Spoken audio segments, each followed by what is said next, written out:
Baik, bismillahirrahmanirrahim. Assalamualaikum warahmatullahi wabarakatuh. Kaifa halukunna jami'an? Bagaimana kabar anak-anak ibu pada kesempatan kali ini? Nah, pada kesempatan kali ini kita akan melanjutkan pelajaran biologi pada bab pembelahan sel. Ya Mbak ya. Sebelum kita memulai, pastikan kalian sudah siap untuk menyimak apa yang Ibu sampaikan dan seluruhnya sudah menyiapkan alat tulisnya ya Mbak ya. Silahkan dicatat bila ada hal-hal penting yang sekiranya butuh dicatat. Oke, sudah siap ya Mbak ya? Tidak ada yang mengerjakan pekerjaan lain selain menyimak penjelasan Ibu. Oke, kita mulai. Oke, selanjutnya yang kita bahas yaitu tentang meiosis. Meiosis merupakan apa? Proses pembelahan yang bertujuan untuk mereduksi jumlah kromosom sehingga jumlahnya selalu tetap pada generasi berikutnya. Pembelahan ini terjadi pada sel kelamin atau sel gamet. Ya Mbak ya, jadi pembelahan suatu sel dengan cara meiosis ini akan menghasilkan 4 anakan dengan karakter yang berbeda dari sel induknya. Jumlah kromosom sel anak menjadi setengah dari jumlah kromosom induk atau haploid, ya Mbak ya, N. Sehingga pembelahan ini disebut dengan pembelahan reduksi. Pada meiosis terjadi 2 kali pembelahan, ada meiosis 1 dan meiosis 2. Nanti kita bahas apa itu meiosis 1 dan apa itu meiosis 2. Baik, selanjutnya.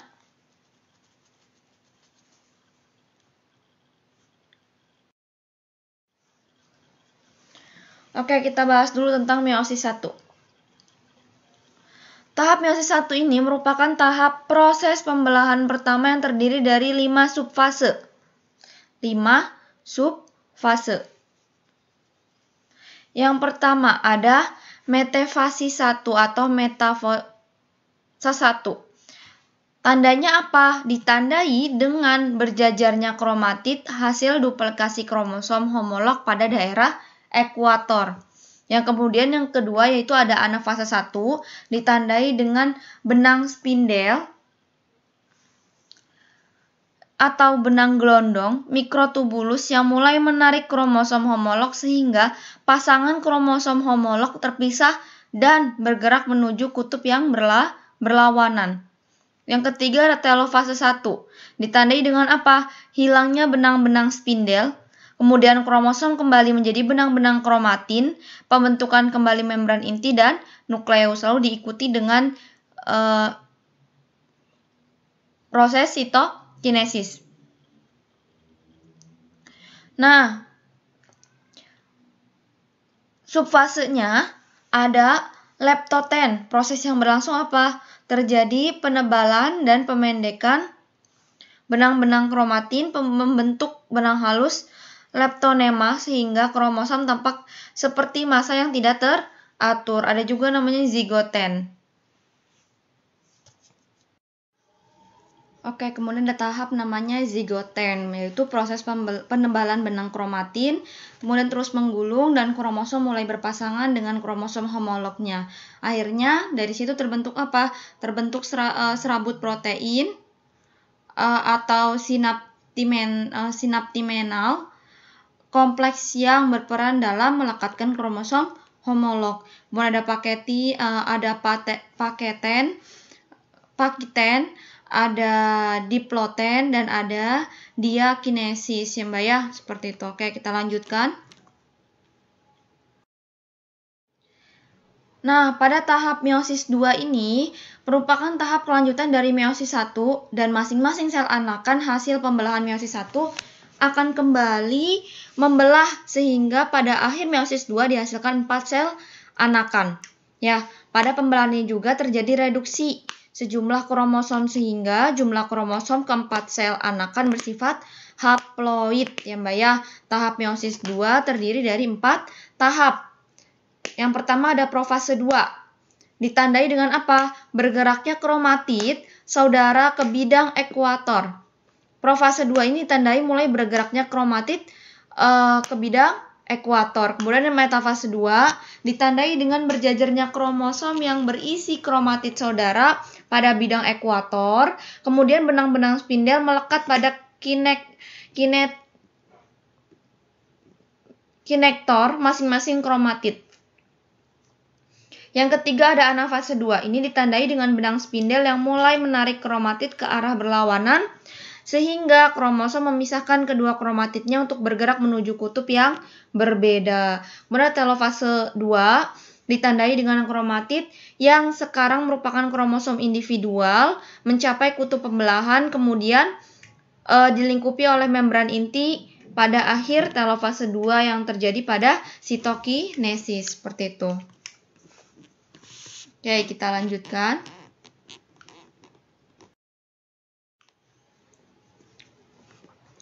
Oke, ini adalah gambar dari tahap meiosis 1. Yang pertama dari interfase.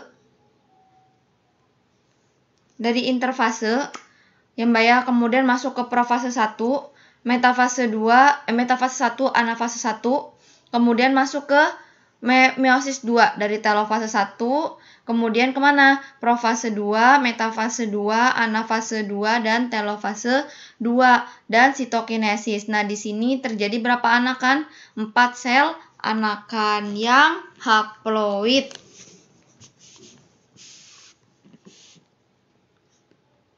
Paham ya Mbak ya? Oke, kita lanjutkan.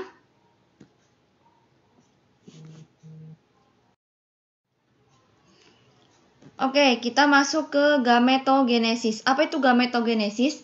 Gametogenesis adalah proses pembentukan sel gamet, baik gamet jantan maupun gamet betina pada hewan maupun tumbuhan. Pembentukan sel gamet melibatkan pembelahan sel secara meiosis, seperti itu. Oke, spermatogenesis itu adalah proses pembentukan sel sperma yang terjadi di organ testis atau di organ testis ya Mbak ya. Pada tubulus seminivirus testis terdapat sel-sel induk sperma atau spermatogonium yang bersifat apa? Diploid. Ya, kemudian sel spermatogonium ini yang membelah secara mitosis akan menghasilkan spermatosit primer. Coba dilihat di gambarnya. Nah, satu spermatosit primer kemudian mengalami meiosis 1 dan menghasilkan 2 sel spermatosit sekunder yang Mbak ya, yang haploid. Nah, masing-masing sel spermatosit sekunder akan melakukan pembelahan meiosis 2 sehingga dihasilkan 4 sel spermatid. Seperti itu ya Mbak ya. Selanjutnya, sel spermatid ini akan mengalami pematangan untuk menjadi sel sperma yang fungsional. Seperti itu Mbak ya. Nah, ini gambarnya. Awalnya dia spermatogonium, kemudian mengalami pertumbuhan dan pematangan, akhirnya mengalami proses apa ini? Spermatosit primer, kemudian menghasilkan 2 spermatosit sekunder. Ini tahap meiosis 1 namanya. Kemudian dari spermatosit sekunder ini masing-masingnya menghasilkan apa? Spermatid. Ya Mbak ya. Di sini kita mengalami apa? Meiosis 2. Kemudian dari spermatid itu menghasilkan sperma yang fungsional. Seperti itu ya Mbak ya. Mengalami proses diferensiasi dari spermatid menuju ke sperma yang fungsional. Seperti itu. Bisa dipahami ya Mbak ya? Oke, kita lanjutkan. Nah, sekarang tahapan oogenesis. Apa itu oogenesis? Oogenesis adalah proses pembentukan sel telur yang terjadi pada ovarium. Kalau tadi terjadi di testis ya Mbak ya, kalau spermatogenesis. Nah, kalau oogenesis ini terjadi pada ovarium ya. Sel telur atau ovum berkembang dari sel induk atau oogonium yang bersifat diploid. Nah, proses mitosis oogonium telah terjadi sebelum individu dilahirkan ya. Pembelahan ini menghasilkan oosit primer. Nah, di antara masa kelahiran hingga pubertas, oosit primer ini atau 2N mereplikasi DNA dan memasuki profase 1. Oosit primer tidak akan melanjutkan keseluruhan tahap meiosis 1 hingga diaktifasi oleh hormon yang namanya FSH pada masa pubertas.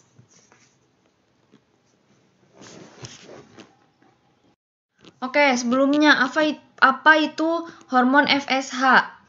Oke, hormon FSH adalah follicle stimulating hormone, ya Mbak ya. Nah, pembelahan meiosis 1 ini menghasilkan oosit sekunder nantinya yang haploid. Dan sel yang lebih kecil disebut dengan badan polar 1. Oosit sekunder memasuki profase 2 akan melepaskan dari ovarium pada masa ovulasi. Meiosis 2 yang menghasilkan satu ovum matang dan badan polar 2 tidak akan terjadi sampai oosit sekunder dipenetrasi oleh sel sperma. Nah, pada individu betina, oogenesis hanya menghasilkan satu ovum fungsional. Nah, ini Mbak gambarnya. Oke, di sini ada oogenium. Pada ini mengalami pertumbuhan dan pematangan, menghasilkan oosit primer, kemudian mengalami fase meiosis 1, menghasilkan oosit sekunder dan badan polar pertama, kemudian dari oosit sekunder ini mengalami meiosis 2, menghasilkan ootit dan badan polar 2, kemudian mengalami diferensiasi menghasilkan ovum. Nah, badan polar 2 ini tidak akan terjadi sampai oosit sekunder dipenetrasi oleh sel sperma. Seperti itu. Bisa dipahami ya Mbak ya.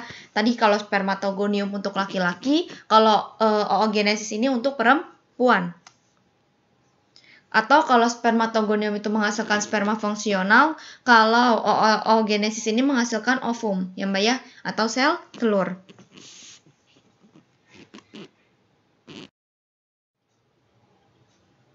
Nah, kita masuk ke makrosporogenesis atau gametogenesis pada kelamin jantan.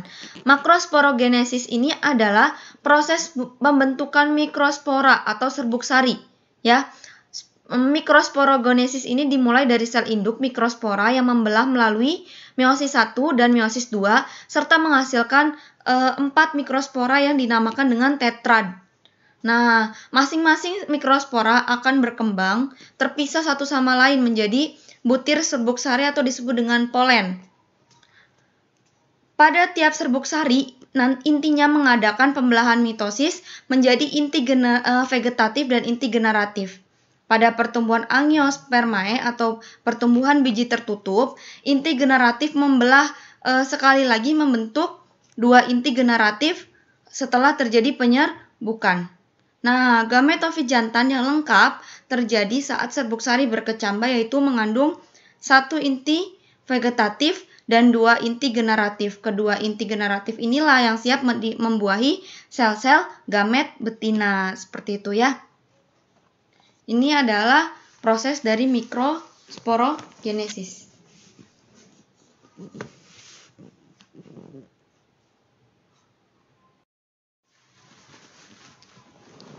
Oke, tadi mikrosporogenesis pada kelamin jantan, sekarang megasporogenesis atau gametogenesis pada kelamin betina. Megasporogenesis merupakan proses pembentukan megaspora. Nah, proses megaspora ini atau proses megasporogenesis ini dimulai dari pembelahan meiosis 1 dan meiosis 2. Ya, sel induk megaspora diploid menghasilkan 4 sel megaspora yang haploid. Pada pertumbuhan angiospermae hanya 1 megaspora saja yang fungsional, sedangkan 3 lainnya mengalami degenerasi. Selanjutnya, 1 sel megaspora ini yang haploid mengalami 3 kali pembelahan mitosis berturut-turut, menghasilkan apa? 8 sel megaspora di dalam gametofit betina. 8 sel tersebut selanjutnya tersusun menjadi 3 sel antipoda, 2 inti kutub, dan sel telur atau ovum, dan 2 sel sinergid. Seperti itu ya Mbak ya. Ini untuk megasporogenesis.